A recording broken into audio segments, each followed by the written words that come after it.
DK Shivakumar ಅವರ 64ನೇ ಹುಟ್ಟುಹಬ್ಬ ಬಡವರಿಗಾಗಿ ಅನ್ನದಾನ. ಬಳ್ಳಾರಿಯಲ್ಲಿ ಕಾಂಗ್ರೆಸ್ನ ಸಮಾಜಮುಖಿ ಸೇವೆ.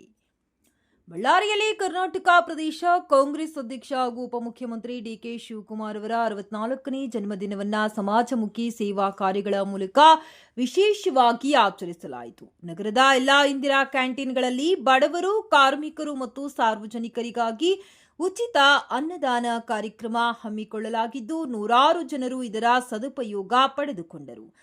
ಕರ್ನಾಟಕ ಪ್ರದೇಶ ಯುವ ಕಾಂಗ್ರೆಸ್ ರಾಜ್ಯ ಕಾರ್ಯದರ್ಶಿ ಚಿನ್ನಿ ಕೃಷ್ಣ ಅವರ ನೇತೃತ್ವದಲ್ಲಿ ನಡೆದ ಈ ಕಾರ್ಯಕ್ರಮಕ್ಕೆ ಸಾರ್ವಜನಿಕರಿಂದ ಉತ್ತಮ ಸ್ಪಂದನೆ ವ್ಯಕ್ತವಾಯಿತು.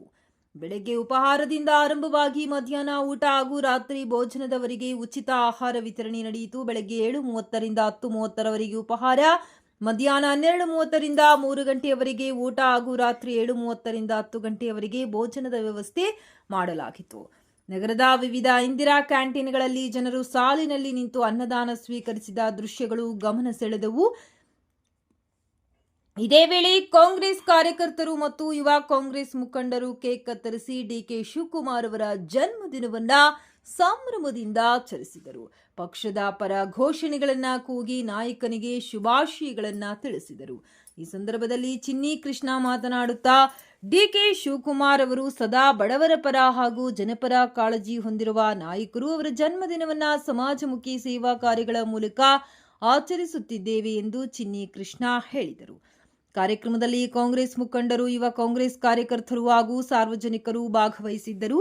ಬಡವರಿಗೆ ಉಚಿತ ಆಹಾರ ವಿತರಿಸುವ ಮೂಲಕ ಜನಸೇವೆ ಮಾಡಿದ ಈ ಕಾರ್ಯಕ್ರಮ ಸಾರ್ವಜನಿಕರ ಮೆಚ್ಚುಗೆಗೆ ಪಾತ್ರವಾಯಿತು. ಎಲ್ಲ ಮಾಧ್ಯಮದವರಿಗೆ ಮತ್ತೆ ಇಲ್ಲಿ ಇರ್ತಕ್ಕಂತ ಎಲ್ಲ ಜನರಿಗೆ ಮತ್ತೆ ಪೇಷಂಟ್ಸ್ ಎಲ್ಲ ಬಂದಿದ್ದಾರೆ. ಇಲ್ಲಿ ಎಲ್ರಿಗೂ ನಮಸ್ಕರಿಸ್ತಾ, ಇಂದು ನಮ್ಮ ಪ್ರೀತಿಯ ನಾಯಕರಾದ ಕರ್ನಾಟಕ ಉಪಮುಖ್ಯಮಂತ್ರಿಗಳಾದ ಶ್ರೀ ಡಿ.ಕೆ. ಶಿವಕುಮಾರ್ ಸಾಹೇಬ್ರ ಜನ್ಮದಿನದ ಪ್ರಯುಕ್ತ ಸಾವಿರಾರು ಜನರ ಹೊಟ್ಟೆ ತುಂಬಿಸುವ ಅವಕಾಶ ದೊರೆತಿರುವುದು ನಮ್ಮೆಲ್ಲರಿಗೂ ಹೆಮ್ಮೆಯ ಸಂಗತಿಯಾಗಿದೆ. ಮತ್ತು ನಾನು ಕಳೆದ 12 ವರ್ಷದಿಂದ ಡಿ.ಕೆ. ಶಿವಕುಮಾರ್ ಸಾಹೇಬ್ರ ಬಳಗದ ಬಳ್ಳಾರಿ ಗ್ರಾಮಾಂತರ ಬಳಗದ ಅಧ್ಯಕ್ಷರಾಗಿ ಕಾರ್ಯನಿರ್ವಹಿಸುತ್ತಿದ್ದು, ಡಿ.ಕೆ. ಸರ್ ಅವರ ಸೇವೆ ಮನೋಭಾವ, ಬಡವರ ಮೇಲಿನ ಕಾಳಜಿ ಹಾಗೂ ಜನಪರ ಚಿಂತನೆಗಳಿಂದ ಸದಾ ಪ್ರೇರಿತನಾಗಿದ್ದೇನೆ. ಅವರು ಸಾಮಾಜಿಕ ಬದ್ಧತೆ ಮತ್ತು ಜನಸೇವೆಯ ದಾರಿಯಲ್ಲಿ ನಾವು ಕೂಡ ಸದಾ ನಡೆಯುತ್ತಾ ಸಮಾಜಕ್ಕೆ ನಮ್ಮ ಕೈಲಾದ ಸೇವೆ ಸಲ್ಲಿಸಬೇಕೆಂದು ಸಂಕಲ್ಪದೊಂದಿಗೆ ಈ ಕಾರ್ಯಕ್ರಮ ಆಯೋಜಿಸಿದ್ದೇವೆ. ಬಡವರ ಆಶೀರ್ವಾದಕ್ಕಿಂತ ದೊಡ್ಡ ಉಡುಗೊರೆ ಯಾವುದೇ ಇಲ್ಲ ಎಂಬ ನಂಬಿಕೆಯಿಂದ ಈ ಸೇವೆ ಕಾರ್ಯಕ್ರಮವನ್ನು ಹಮ್ಮಿಕೊಂಡಿದ್ದೇನೆ. ಸಮಾಜದ ಕೊನೆ ವ್ಯಕ್ತಿಗೂ ಗೌರವಯುತ ಜೀವನ ದೊರೆಯಬೇಕು ಎಂಬುದು ನಮ್ಮ ನಾಯಕರ ಆಶಯವಾಗಿದೆ. ಹಾಗೂ ಡಿ.ಕೆ. ಸಾಹೇಬರ ಮುಂದಿನ ದಿನಗಳಲ್ಲಿ ಇನ್ನೂ ಹೆಚ್ಚಿನ ಹುದ್ದೆಗಳನ್ನು ಅಲಂಕರಿಸಿ ಈ ರಾಜ್ಯದ ಬಡ ಜನರ ಸೇವೆಯನ್ನು ಇನ್ನಷ್ಟು ವ್ಯಾಪಕವಾಗಿ ಮಾಡುವಂತಾಗಲಿ ಎಂದು ನಮ್ಮ ಬಳ್ಳಾರಿಯ ಕನಕದುರ್ಗಮ್ಮ, ಕೋಟೆ ಮಲ್ಲೇಶ್ವರ ಸ್ವಾಮಿ ಹಾಗೂ ನಮ್ಮ ಮುಕ್ತಿ ಮಂದಿರದ ಗಂಗಾಧರ ಅಜ್ಜಯ್ಯ ತಾತನವರ ವಿಧಾನಕ್ಕೆ ವಂದಿಸುತ್ತಾ ಪ್ರಾರ್ಥಿಸುತ್ತೇನೆ. ಈ ಸೇವಾ ಕಾರ್ಯಕ್ರಮಕ್ಕೆ ಹುಟ್ಟುಹಬ್ಬದ ಸಂದರ್ಭದಲ್ಲಿ ವಿಶೇಷ ಪ್ರಾರ್ಥನೆಗಳು ಮಾಡ್ಕೊಂಡಿದ್ದೀರಾ ದೇವಸ್ಥಾನಕ್ಕೆ ಹೋಗಿ? ಮುಂದಿನ ಮುಖ್ಯಮಂತ್ರಿ ಆಗ್ಬೇಕಂತ ಹೇಳ್ತಿದ್ದೀರಾ, ಏನ್ ಹೇಳ್ತೀರಾ ಅದಕ್ಕೆ?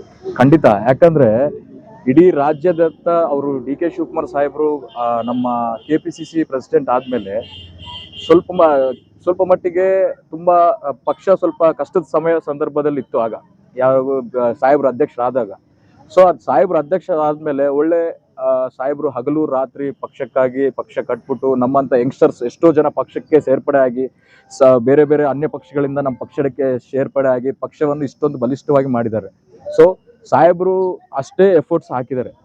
ಕಾಂಗ್ರೆಸ್ ಪಕ್ಷ ಅಧಿಕಾರಕ್ಕೆ ಬರಲು ನಮ್ಮ ಕರ್ನಾಟಕದಲ್ಲಿ ಅವರು ಒಂದು ರೀತಿ ಕಾರಣೀಭೂತರಾಗಿದ್ದಾರೆ. ಸೊ ಹಾಗಾಗಿ ಹೈಕಮಾಂಡ್ ಅದನ್ನ ಪರಿಗಣನೆ ಮಾಡಿಬಿಟ್ಟು ಅವ್ರಿಗೂ ಮುಂದಿನ ದಿನಗಳಲ್ಲಿ ನಮ್ಮ ರಾಜ್ಯದ ಮುಖ್ಯಮಂತ್ರಿಗಳಾಗಿ ನಾವೆಲ್ಲರೂ ಅವ್ರು ನೋಡುವಂತ ದಿವಸ ಹತ್ರದಲ್ಲೇ ಇದೆ ಅಂತ ನನ್ನ ಭಾವನೆ.